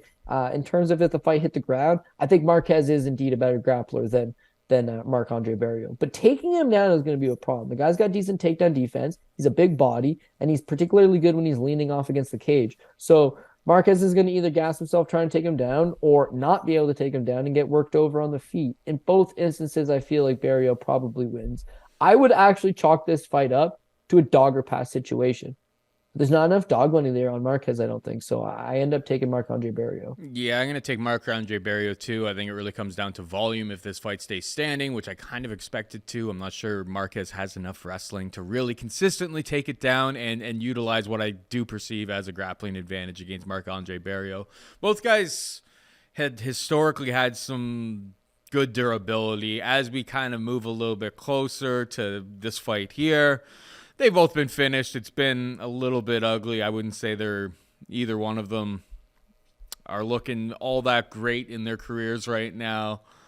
I did take, and it could get really, really greasy, but I just thought there was a lot of meat on the bone there. I took fight goes to decision plus 225 because Barriault hasn't historically been like a power puncher. When he has got a bunch of finishes in the UFC, he could get a late finish here where it's like Marquez is really, really gassed out. He's got some like Barriault's got some submissions and stuff. Like that's how he's gotten some finishes in the UFC. It's like I don't really foresee him doing that to Marquez. So I just thought that it was just a little bit too wide. That market's kind of closed in a little bit. It's like plus 175 now. I expected to probably land around like plus 150 fight goes to decision. So I wouldn't like it as much as what I've got right now. But yeah, Barriault will be the pick for me. Barriault by decision is how I see this fight shaking out. We got Ian Machado Garry taking on Song Kenan. Minus 800 for Garry. Plus 550 for Song Kenan. Who you got here? Yeah, well, I mean, pretty much what you would expect. Ian Garry, they haven't given you a good price on this kid pretty much in any of his fights in the UFC. And it's not like he looks all that good in any of his fights in the UFC. His debut against Jordan Williams, he is not looking good for the better portion of that first round. And then I couldn't tell you what Jordan Williams was thinking, but he decided to go YOLO at the 10-second clapper and got himself KO'd. So not a great performance, but he beats Jordan Williams. The next two, Darian Weeks, Gabe Green, has to settle for a couple decisions. The Weeks fight, it gets taken down. It was kind of a slower pace fight. I didn't think he looked overly great. And then that fight with Gabe Green, it's high volume. Gabe Green lands a bunch of shots. Gabe Green lands a takedown. Gabe Green, tested him in a lot of areas. I think for a young fighter in Ian Garry, because he's still only 23, 24, it's good experience. He's going to continuously get better. He's going to continuously add tools to his toolbox, kind of make some improvements. But I don't see any area of his game that I'm wowed. Like, they sold you a bill of goods that were Conor McGregor. They didn't exactly say he was the next Conor McGregor, but they were like, here's an undefeated, sharp-talking Irishman. It was 6'3" for the weight class. He's like super long, athletic kid with excellent striking. I don't see the excellent striking. I see that he is a striker. I see that he moves his feet really well. He's got good speed, overall good athleticism, explosiveness. I think he could develop into something maybe decent, but I'm not seeing any reason that you would bet this guy at minus 700, minus 800. He's there for the taking. Somebody will eventually beat him. It's just, matchmaking. So far, they've given him Jordan Williams, cut. Darian Weeks, cut. Gabe Green, why would you ever cut that guy? He's always entertaining, but he's pretty much represents the lowest level of competitor the UFC has to offer. So that's kind of where he's at. He's decisioning these guys. Against Song Kenan, they've gone and outdone themselves and got him one level lower, and that's Song Kenan. So yeah, he's a minus 800 favorite. He beats them all over. Song Kenan, 32 years old, hasn't fought in 2 years. So right off the bat, he's coming up a 2-year-long layoff. But honestly, he's a clubber. He's one of these guys that's a big, strong Chinese fighter. You see it all the time. They're raw, kind of like Jingliang Li, only he's improved. But they're brutes, right? They'll stand in front of you, no footwork, flat-footed, and bomb on you with these big shots. And he's capable of doing it. Almost all of his wins are first or second round KOs, early second round KOs, or early first round KOs. In the UFC alone, he beat Bobby Nash in 15 seconds, right? He knocked out Hector Aldana in the second round. He knocked out Kalen Potter in his last win, which is 2020, 2 minutes and 20 seconds into the first. But again, Bobby Nash cut, Hector Aldana cut, Kalen Potter cut. So is he able of just standing in front of you and catching you with something? Sure. But if you move your feet, if you have footwork, if you're actually any type of dynamic, which Ian Garry is, he's not great, but he's got more than enough to just easily evade Song Kanong's mediocre shot standing and beat him up. And then that's just talking about the striking. Song Kanong's ground game is not very good. Ian Garry's ground game, not bad. Again, there's nothing great about him, but also not bad. And I think that would probably be the big deciding factor. I know people probably don't have the time to go watch back some of these fights, but I remember like it was yesterday.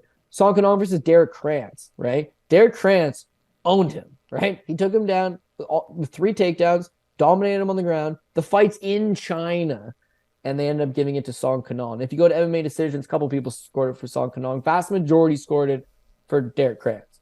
Derek Krantz is really the only guy that went out there and was like, I'm going to take him down. And he showed like he had very suspect takedown defense. Mm-hmm. Now, has it improved over the last number of years? Yeah, maybe. I'm going to go ahead and say no, because he's not training at a level that would push him to get better. He's 32 years old, meaning he's not coming back as a 28-year-old that's been off 3 years. I just feel like the improvements won't be there. Ian Garry pretty much beats him wherever, and a minus 800 line's telling you exactly that. However, hard to put him on the top line, right? Because like I actually don't really like him all that much, and he's not going to add any value to the top ticket. So yeah, he's the pick. He ends up on the ticket at some point, but don't know how much of that you can do with that money line. In terms of inside distance or by decision, I think that would be the way of attacking it. Gary's gone to decision in his last 2, so there's definitely an idea around him that he's a decision guy. But Song Kanong is a perfect opponent to maybe go out there and add to the highlight reel. So I would lean Garry by submission, but greasy enough that, I'm not going to invest a whole lot on chasing a prop on this one. Garry is, on Prize Picks, they got over 0.5 takedowns. And yeah, like you go through Song Kanong's career, it's like taken down once by Kalen Potter, taken down 3 times by Derek Krantz, taken down twice by Hector Aldana. These are low-level opponents. The only way that he wins fights is like, he stands and trades. And like Garry is going to have big reach advantage. He's very, very long for the division. He's a big, big, big kid. I don't know if I have really seen, like, outside of his UFC debut, like really power translating so far. He could definitely absolutely knock him down. But like, I think that over 0.5 takedowns is exploitable. If it gets to 1, I feel worse about it because you would get a push on that. But I wouldn't be surprised to see him mix in the takedowns here as well, as you were talking about over the course of it. It seems like a setup fight. Minus 800. Like, what are you going to do? He's a flawed fighter who's going to be making some improvements. But at minus 800, they're kind of pushing you away from doing very much with that money line. But Prize Picks, promo code DOP, over 0.5 takedowns. I like that look. It's probably not a very popular look. Maybe he doesn't try to wrestle whatsoever. But it's like, if he, he's been working in Florida with a really good group of guys, if he's trying to show some of his new skills and how he's growing as a mixed martial artist, that seems like a pretty easy total to clear over on Prize Picks. So that's probably how I'm going to approach it. Anyway, we got 4 more fights to break down here.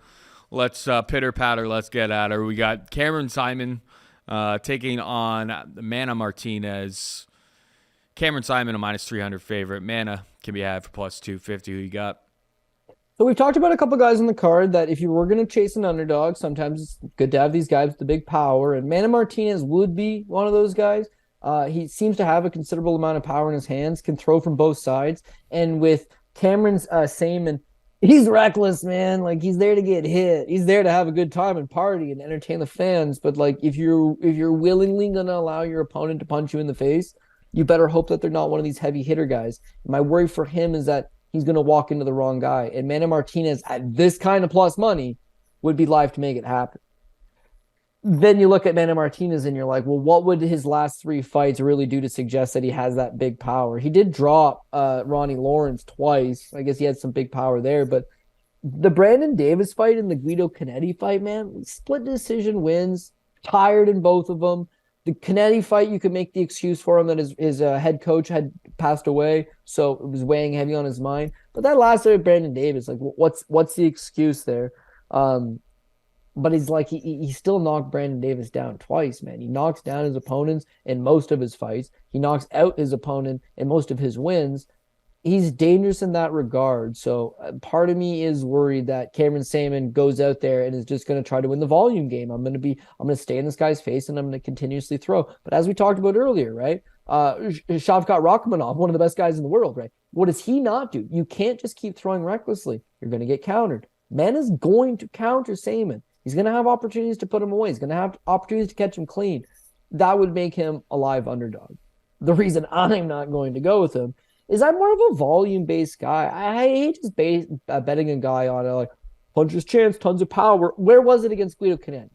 Where was it against Brandon Davis? I don't care that he dropped Brandon Davis twice. Why didn't he knock him out? Mm-hmm. How come?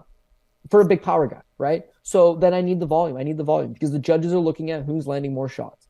And when they say big damage, damage. I'll tell you what's more damaging. Getting punched in the face 100 times instead of 70 times. That's more damaging, right? So Saaimon is going to win those prolonged exchanges. And what I see from him is someone that's going to push the pace. On the Contender Series against Kim, again, fight goes into the second round. He had landed some 60 significant strikes, continuously stayed on them, looked good. I'm not traditionally high on these EFC Africa champions, but there's a whole new wave of them. Dricus to Plessis, amongst others. That I think the skill level in South Africa is definitely going up. These guys are also given the ability to go to other camps in the world and improve their skill, and I think that Saaimon is getting a lot better. That debut against Steve Kozlow, I load up on this kid way more than I should have. Simple reason, I know Steve Kozlow, and I just didn't think he was going to win a fight in the UFC. So Saaimon, first round, owned, dominated. Maybe a 10-8 round. Maybe a 10-8 round. He got absolutely nothing going. He landed 4 significant strikes in the fight, in that round, sorry. Kozlow only landed 3, but all the same, Kozlow was on top the entire time, so it was a problem. The second round, he's getting taken down in that early portion, but he's one of these guys that's not going to quit on himself. Fights through, gets 6 reversals, continuously gets back up, continuously gets on top, continuously makes Kozlow work, takes Kozlow into the third round. Third round only goes 4 minutes and 13 seconds, and he already doubled his output from any of the previous rounds, lands like 49 significant strikes in that round, and put Steve Kozlow away with like less than 40, I think there's 47 seconds left on the clock. He puts him away. There's a guy that's going to fight for your dollar. There's a guy that has volume. It looks low on paper because he landed nothing in the first round. Look at second and the third round. It's there. He's aggressive. He's getting better. He can survive on the ground. Kozlow will beat JJ Black Belt for the record. I think there's stuff that you can like against for Saaimon. So how does he match up with Martinez? Well, same thing. He's going to get in the pocket. He's going to try to terrorize him. He's going to try to move him around. He's going to try to work him. Martinez doesn't throw his hands enough, and Martinez doesn't seem to have the cardio to get into a dogfight and prevail in it. So I think that early, he's going to be dangerous, absolutely dangerous. The longer the fight goes, Saaimon takes over. If Saaimon gets dropped in the first round but survives, and I can get some plus money on him going into the second and third, I take the live hit on that. I take the live hit on that because he's going to continuously get better. Martinez should regress. But for that first 7.5 minutes, I can't fault Amanda Martinez. Live underdog. Once that doesn't materialize, I think we get the win here. The only hole I will poke is that I was like counting my money, counting my tickets. You know, I think I even like tweeted it on. I was on Twitter like bragging about like how great of a play Ronnie Lawrence was. You know, I kind of figured that Amanda Martinez was going to slow down. And then he knocks him down in round 3, twice. And it was like, butt fully puckered. I don't know if this Amanda Martinez is going to gas is completely a realistic narrative there. But I do think that there's a lot of improvements to be made from Saaimon? How are we saying this? Either way. Cameron should be getting the job done, but at minus 300, I just can't get there. I wasn't too impressed against Stephen Kozlow in that matchup. He did finish him off, but yeah, round 2 it was getting a little bit greasy for him. Like he showed that he's young. It was a hell of a greasy fight. He's showing that he's young, that he still has a lot of potential, a lot of upside. But laying a minus 300 against somebody who's had lots of fights in the UFC against somewhat proven competition, it's just a dicey spot for me. I won't be getting to it. I'll pick Saaimon Moving on down, we got Tabitha Ricci taking on Jessica Penne, minus 325 Ricci, plus 275 for Penne. This fight was supposed to be booked. I think it was booked multiple times at this point. Finally, they're going to make it happen. I think we've broken it down multiple times, so we don't have to go too deep into the weeds here. It's like Tabitha Ricci puts in a lot of work with Mackenzie Dern. General rationale thought here is that she's going to be able to get takedowns, and when she gets takedowns, she probably won't be susceptible to Jessica Penne's submission skills on the feet. Probably a little bit more power would be on the Ricci side, a little bit more length on the Penne side. Penne's a little bit longer in the tooth. We all like Tabitha Ricci. The thing about it is, like, they had, like, originally when they had, like, set this fight up, like, there was, like, minus 175s, like, that type of number. It's like they've adjusted as they've made this fight multiple times. Now it's like they open it up, and they open it up at, like, minus 300. So they knew where all the action was going to come in. They've tightened up that number. It's a stay away from me, but Ricci's the pick. What about you? Yeah, that's exactly it, man. We've broken it down a bunch of times, so I'm just going to straight up move on from this one. But Jessica Penne at her age, the 4-year-long layoff, all this and that, the only thing she's got going for her is she's long, BJJ black belt. She has a knack for finding the back. If she can take your back, if she can backpack you, she can win a round or two. If she can win 2 rounds, she can win a fight. If you've got jiu-jitsu, if you know how to grapple, if you've got decent takedown defense, you're going to beat her up. And Ricci has all of that. So Ricci has the striking advantage. Ricci grappling more than suffice to just take her down and stand on top of her and stay out of harm's way. I think she beats her up pretty much wherever she needs to. She's also a judo black belt, so, like, again, taking her down is going to be a problem. And she's just continuously getting more comfortable in the UFC. Really filled out her frame, starting to, fighting at a proper weight class. And again, she's young, she's getting better, and you're seeing that out of her. So Penne is usually one of these tough, rugged, I'll give you 3 rounds to work with and get some ring time under your belt. But that's about it. So Tabitha Ricci by decision. We got Farid Basharat taking on Damon Blackshear. Minus 450 for Farid, plus 350 for Blackshear. What are your thoughts on this one? Yeah, honestly, it's minus 450, but I like this minus 450 more than I like some of those other bigger favorites on the card for Basharat. No disrespect to Damon Blackshear. I actually picked him for an upset over Yusuf Zalal in his debut. Didn't materialize. We got a draw out of it, but I thought he looked okay. Thing is, when you look at regional tape, UFC debut, all the same, he's live or die by the takedown. He needs to get his grappling going. Striking is not suffice to keep this thing standing and win a fight for 15 minutes. His durability is not great. His cardio is not great. If he gets you down, he's long, 5'10" for 135 pounds. He's got some okay grappling.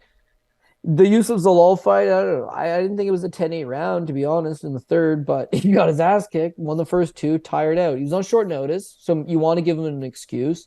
But yeah, I honestly just don't see him taking down Basharat, who's the younger brother, of course, of the other Basharat. They're out of full-time out of Las Vegas, right? But again, these are 2 guys from Afghanistan originally, went to London Shoot Fighters, left Europe after nobody here can push us anymore. Come to Las Vegas. Jake Shields linked up with them, and Jake Shields is very much not a time waster. He wants to only train world champions. He believes both these guys can be world champions. They've trained with Aljamain Sterling. They've trained with pretty much everybody. Everyone's got really good things to say about them.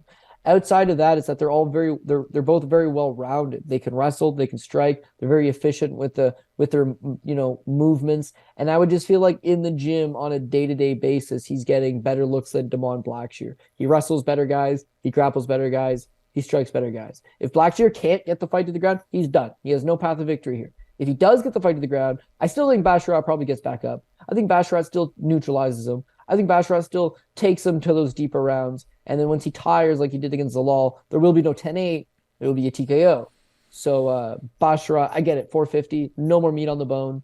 But because we're parlaying stuff together, it's like, you'll get some value eventually. And I honestly like both of the brothers. I think they're both very promising. I think the UFC knows what they have here. We've got a couple guys from Afghanistan. Not saying Afghanistan's an untapped market, but the Middle East is.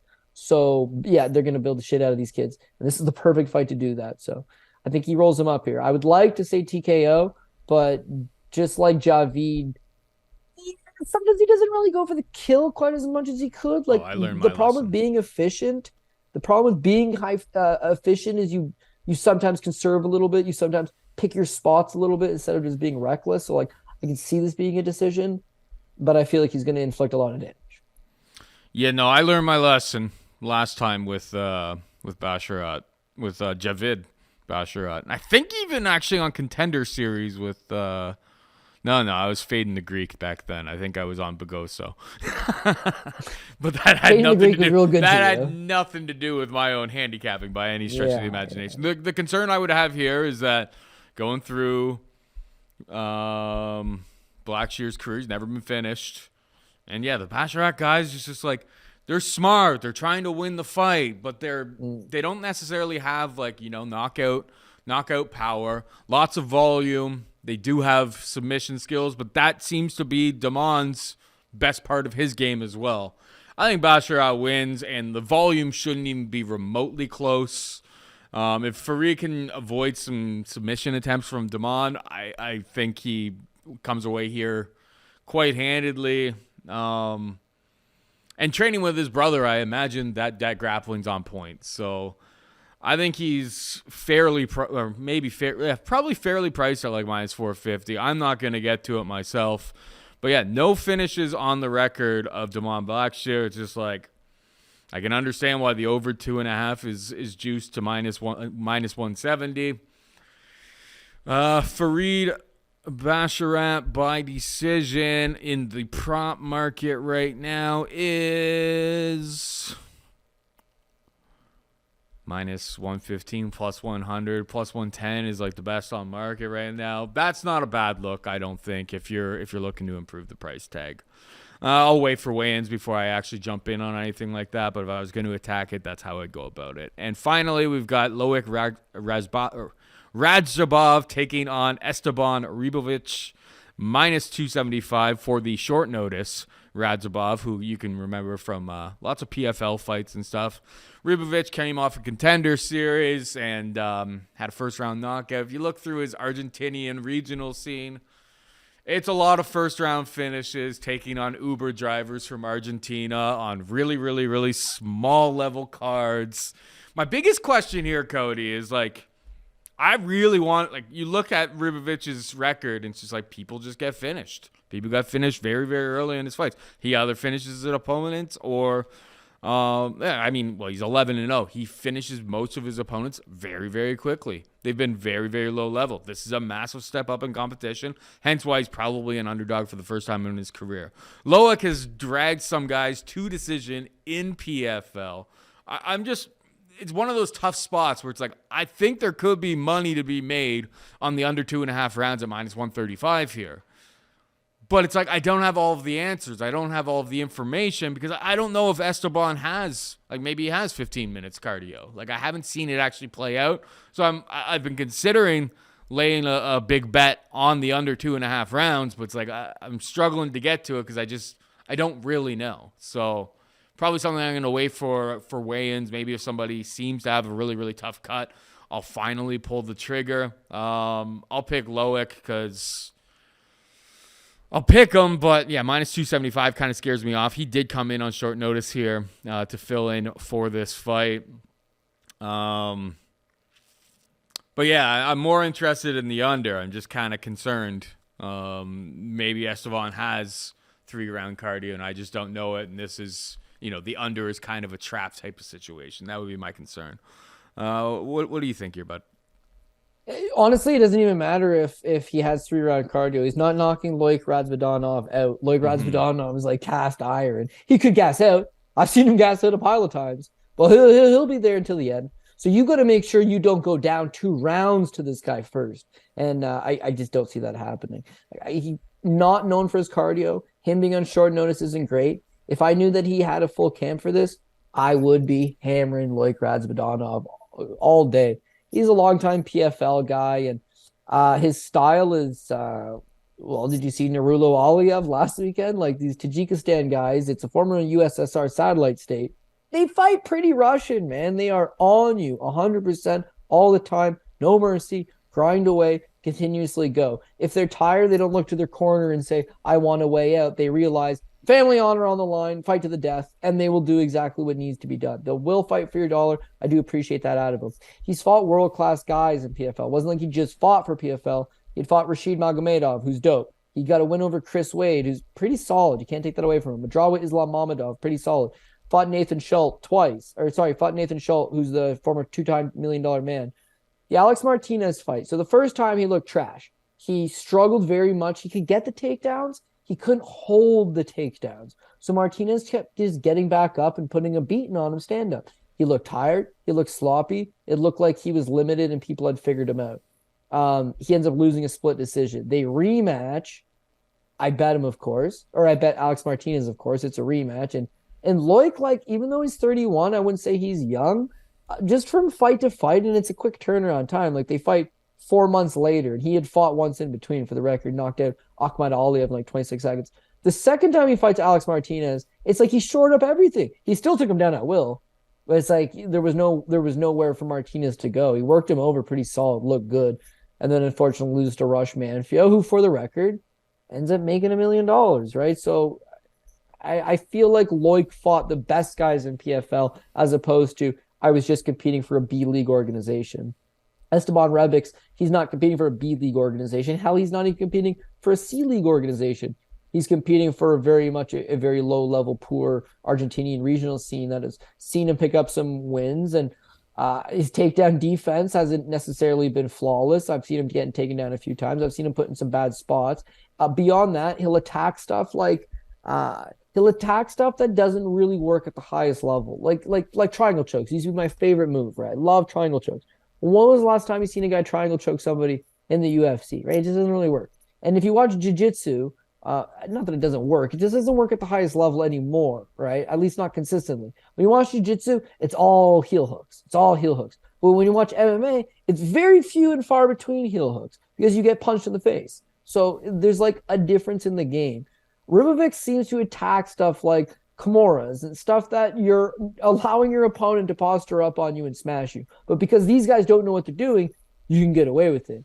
Against Loic Radzhabov, you're up shit's creek, man. It's not going to be a good time. I see him getting the takedowns when he wants. I see him having a lot of success stand up. I think he just smashes them. The last thing I will say is, like you said, well, is Ribavic's cardio any good? He is not. He's fought for 2 minutes combined in the last 3 years. He's had 2 minutes of cage time. And then to anybody saying, well, he was a low-level Argentinian guy fighting a low-level scene, but he went out there and he beat that Thomas Paul on the Contender Series, and he knocked him out. That Thomas Paul guy's mad ginny, man. I don't know if he needs to hear it. He's got 5 pro losses. All 5 of them are inside the first round. And then subsequently, he lost to Ribavix on the Contender Series and then went to go get knocked out again in the first round in his next fight 6 months later. He's not chinny. He's not durable. Ribavix caught him because this is MMA.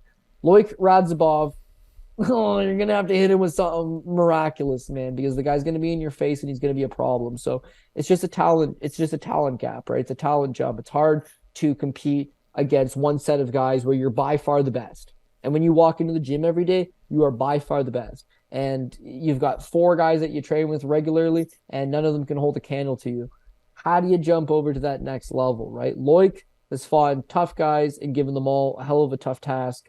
I just think he's a little too much for Ribavix. Now, because of the short notice and because he's traditionally got terrible cardio, I wouldn't put him at the top. I wouldn't put him probably on the top 2. But I will 100% admit his line's just way better. He's only 2-8. In comparison, his minus 275 is twice as good, basically, as Basharat's 450. It feels a lot better than Cameron's Saamon's minus 300. Ian Garry minus 800. What can you even get out of that, right? Bo Nickel minus 2,000. Like, again, there's just nothing there. Valentina Shevchenko minus 700. Shavkat Rakhmonov minus 500. I can't really get a whole lot out of that. Loic at least at minus 275. Doesn't sound good at first here, but it's better value, I think, than a lot of the other big favorites. There are a lot of big favorites. It'll be interesting to see. At CJ Saftic. Kid's been hot. I mean, I thought Charles Johnson won that decision, and I would have won like $7,000 because I tailed your PRP. Dog, you're telling me. I had a really good I mean, night, you would have so won way more money than me on it. But don't get me wrong. idea. I bet it really, really small, and it would have been great. It would have been great. But yeah, you've been hot recently. There's a lot of big chalk on this. It'll be very interesting to see where Cody Saftic lands on his PRP. 14 fights. Doesn't with 14 fights you can make some pretty good money even if you're spamming chalk. But at CJ Saftic on Twitter, make sure you give him a follow so you'll see on Saturday when he drops the infamous PRP, which he's gonna drop right now, but maybe things can kind of change between now and then. It doesn't always stay. Every once in a while, I see in your comments, people are like, I thought you liked this guy on the show. It's just like, well, we do this on a Wednesday, and then, that guy missed weight or did something, didn't look good on the scales. It's like sometimes picks change. They usually stay the same. Cody hit him with the PRP. Yeah, that's it, man. It was like last week. I didn't know Dante Mays or Sakai. Man, they're both bad. Like, what do you want from me? What do you want from me, man? But then, like, you wake up that morning and you're like, I can't take Dante Mays. I just can't. No. I can't. Don't know what to tell you. Can't do it. And so he loses. And people are like, great read, bro. Great read. And you're like, not really. It just, the guy's awful. This is a chalky PRP this week for sure. We're going at the top. Starting from the top. I'm going to take Ciryl Gane for the time being. I'm going to wait for weigh-ins, though. That's the only one in my mind that could really change. Sorry, there was one more maybe. Okay, this is what we're going with. We're going with Ciryl Gane, dog number 1. Shavkat Rakhmonov, Valentina Shevchenko. Jalin Turner, dog number 2. He'd be the PRP pick, though. Nickal, Cody Garbrandt, Dricus du Plessis, Viviane Arroyo's dog number 3. Marc-Andre Barriault, Garry, Cameron Saaimon, Tabitha Ricci, Farid Basharat, and Loic Radzvidanov. So going with 3 underdog. 3 seems to be like the magic number. Like, we've been close to the PRPs, but again, like outside of Brandon Allen's been the biggest underdog that's won in the last 2 weeks. The last like 25 fights or not 25, I think like 22 fights in the last 2 weeks. It's Brandon Allen. He's like plus 175. So those big dogs haven't cashed through. That's what you're trying to avoid. In terms of making the PRP this week, I would think for me myself, I really like Shavkat Rakhmonov, but who do you add him with? Because he's a minus 500 favorite.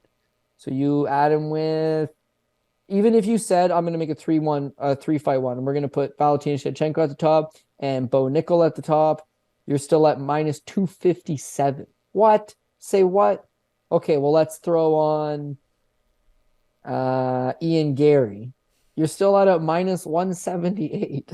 Right? Let's add Basharat. Cody likes Basharat. You're still at minus 114. You got 5 guys, and you're not even even money yet, man. Ooh, not good. But once you add in Loic Radzvidanov, once you add in Tabitha Ricci, once you add Dricus du Plessis, yeah, right there you're looking at a plus 381. So then if you can hit Cody Garbrandt and you can hit Marc-Andre Barriault, that's when you can get to your plus 1,200, right? So that's 10 fights. You're going to need a lot of bounces. Last week was only a 10-fight card, right? People are, you're 1 fight off of PRP. Yeah, it's only 10 fights, right? Like real PRP, 12 fights. We got to get 12 fights here. So this is still going to be a dangerous, tricky enough proposition. But the favorites are big favorites for a reason. It's like the public is on them. Matchmaking seems to be on them. The skill set seems to be on them. It's that we've talked about at least 3 guys on this card that have a whole lot of power and are underdogs. Somebody's going to come through. Somebody's going to shit in the apple pie. Yep. We just got to get them to the bottom of the ticket, as low to the bottom as we possibly can. Yeah, I would be, and I'm on Cody Garbrandt by decision, but like based on your strategy, not that I'm supposed to tell you what to do with your strategy, Garbrandt is not safe by any stretch. I put him low on that 10. I said his name late. I said Barriault's name late too, because it's like good. You know what? I didn't put Arroyo because of your advice. Again, I take everything you take in consideration. You say in consideration. I am going to keep the pick as Viviane Arroyo, but whereas at plus 105, it's like that'll help juice up a ticket. You make a lot of excellent points, man. And Ribas could get her takedowns going. Ribas could tire her out. She could have her faulty 35-year-old cardio back in check. Like, are those the kind of fights you want to invest in? No. So keep those ones lower. The ones you like, you feel good in your heart, matches up with what we've said. It matches up with your other favorite capper. It matches up with what you saw in the preview show. It matches up with what you saw on Embedded.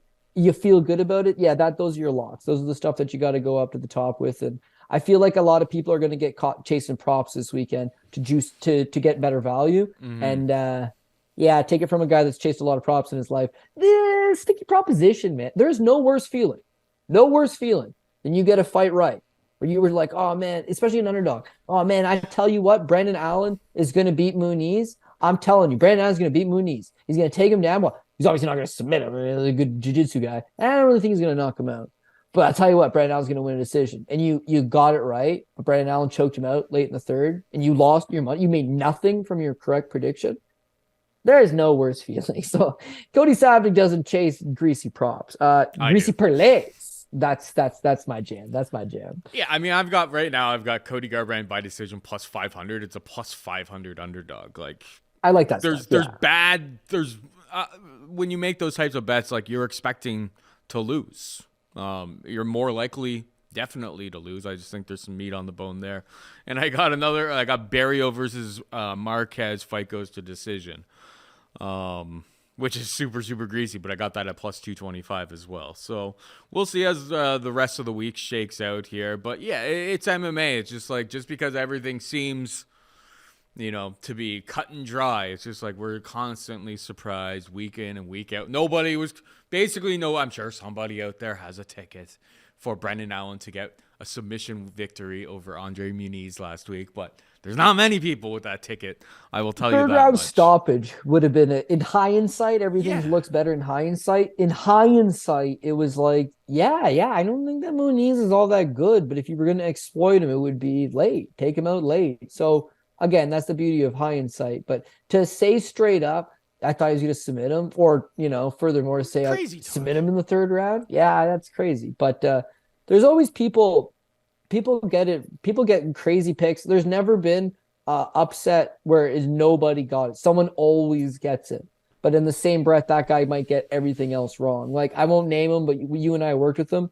But it was like he tells everybody, like, yo, Holly Holm is going to head kick Ronda Rousey. And it was like, oh, whatever, dude. Shut up. And it was like, oh, my God, dude. Holly Holm head kicked Ronda Rousey. And the guy's like a god at this point. Can't do no wrong. But then it would be like, dude, it would be everything. He'd be like, Conor McGregor is going to knock out Floyd Mayweather. And you're like, you can't honestly believe this. This can't be a real belief. But people don't remember when you get the fight wrong. They remember when you get the fight right. And they remember when it's a big upset. So if you bet every card and you only bet the big upsets, people would be like, oh, dude, this guy's wrong all the time. Oh, well, he's chasing the big underdog. Not his fault. He had the balls to chase the big underdog. And when you do hit it, genius, absolute genius. How could you have seen that one coming? So, take it with a grain of salt when you see that shit. But all the same, it's like, this is MMA and the big underdogs, they come through. It's that with PFL and Bellator, and there's a bunch of other organizations running. The UFC, they steam the favorites on the UFC. The underdogs are going to hit on the other promotion. You want to make money on plus money dog plays, go for that. But no one can call me a chase. Oh, he only plays chalk. No one plays bigger plus money or more plus money than me.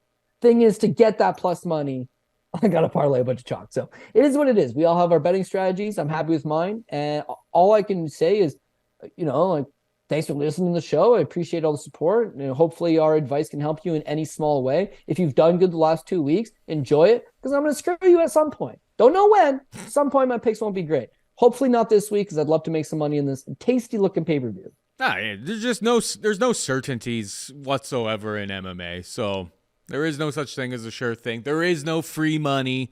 That's just the way it is. And the markets have been getting considerably. Like, back in the day, we used to get Khabib Nurmagomedov at like minus 300 when he was making his debut in the UFC. It's just like, that doesn't happen anymore. Those minus 300s are now minus. I mean, it's like Garry right now, right? It's like Gary's minus 800 in this spot. It's like, that's the biggest difference that's happened, is like they've really, really like stepped up the chalk sometimes. But yeah, if you're chasing underdogs, be prepared to take a whole bunch of L's, because that's kind of my style, and you have to be willing to lose to win, and it's kind of more of a long-term game. But anyway, what I noticed is that they'll be like, oh, Ian Garry, he's undefeated, he's 9-0, and he's one of Conor McGregor's boys, and he's a 4-time karate champion and a black belt, and he's actually BJJ brown belt, and everyone's really high up on him. He's a minus 800 favorite. Then you tune into LFA, and it's like, that guy's 1-1 as an amateur. That guy's 2-0 as an amateur. He's a minus 800 favorite. Ooh. So you're telling me this guy's never accomplished or done anything, and he's a minus 800 favorite. Whereas, like, even a guy in the UFC, it's like you have to accomplish something to be there, right? You have to be good to be there. You don't have to be good to be on a Bellator card. You don't have to be good to be on a PFL card, right? So they're going to shit in the apple pie. They're going to lose. They're going to lose because they haven't been to that level. Here, it's like, oh, well, maybe this kid will succumb to the pressure. And it's Saaimon. He's won an EFC Africa title. He's competed on Contender Series, won in front of Dana White. He had a comeback win in the UFC already. Like, he's pretty good, right? Mm-hmm. This guy's going to blow it for you, maybe. But he's proven something. Low-level regionals, those guys are prime for the taking. They're not upset. BKFC, you've never seen more upsets in your life than that. Plus, 600 favorites hit. At least 2 will hit on every single card. It's ridiculous. But they're just so low level. These guys are all awful. Bar brawler number 1's fighting ball brawler number 2. It's a 50-50 fight every time. Yeah, but the one guy's 2-0 and the other guy's 0-5. So let's just make that guy a 10-1 favorite. Makes no sense. You got to avoid those spots. This week we got Bo Nickal, huge favorite. I feel good about it. Ian Garry is a big favorite. Don't feel as good about it. The rest of them, you understand where the market's coming from. You agree. But yeah, we're gonna need at least 6, 8, 10 guys to come in to make this a solid weekend. Other than that, it might be a break even or just a quick little double up. We are going to need to get out of here, because that is it for us this week. Hope you enjoyed the show. For producer Megan and Cody Saftic, I'm Paul Shaughnessy saying goodbye and good luck.